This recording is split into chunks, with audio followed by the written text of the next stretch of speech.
When I met my husband, and when we were first starting out, it was the five of us in a two-bedroom, basically apartment that had no heat. It had no air conditioning. Neither one of us make a lot of money, so just to get by, it was like so much of a struggle. And we knew we were never going to be able to own our own house because we got into a slumlord situation.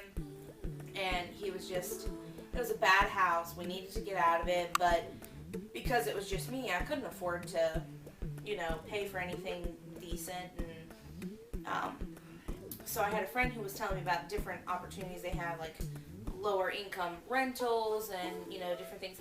And she said, and there's Habitat for Humanity of Frederick, you should call them and just see, what the program is. And I called.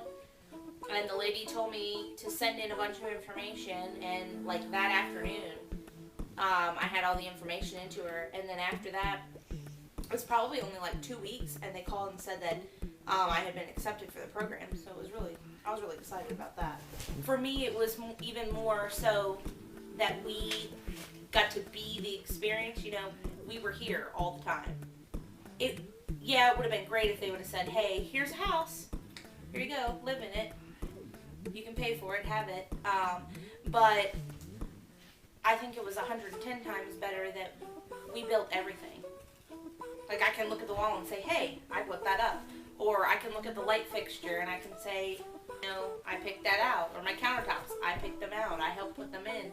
I helped design my kitchen. My husband's very proud of the wall that he built and the window that he put in, because neither one of us had ever done anything like that before. So, the experience as a whole, really, is just something that makes the entire thing worthwhile. Everybody was really nice. We made a lot of friends with people.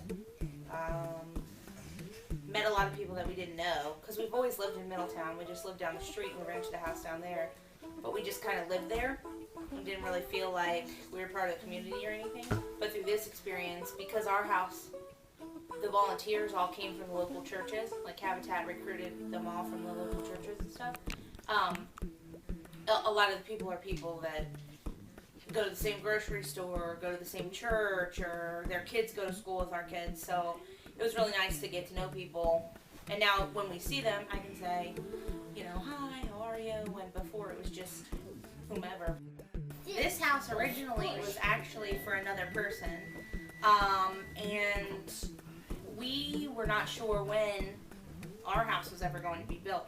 Our house was scheduled to be the house that's going to be built next door, but during the process of building this house, the person who was supposed to have it decided that it did not fit with their needs for their family.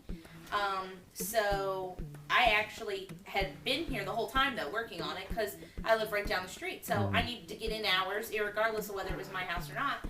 And so I got to see it from the very beginning, before it was ever my house, from demolition to the end. So one day I was here and I was working. I was actually working back in the kitchen, helping taking down a wall that had used to separate the kitchen from the dining room. And Bill Weibel was down in the basement, which the hole actually used to be over there. And he yelled from downstairs, "Hey, Kat, come here." And I came over and he said, "What would you think if this was your house?" And at that point, when he said that to me, in my brain, I wasn't getting a house for at least 2 years. I wasn't even, in that mix. So, I said, are you serious? And he's like, "Yeah, I'm serious. Do you think this would work for your family?" I said, "Absolutely." So now that house there, they're not even sure when they're going to be able to start it. Which is another reason why it's so important for them to be able to raise the money that they need, because there's someone else out there with their children who are waiting, and you don't know how long they've been waiting.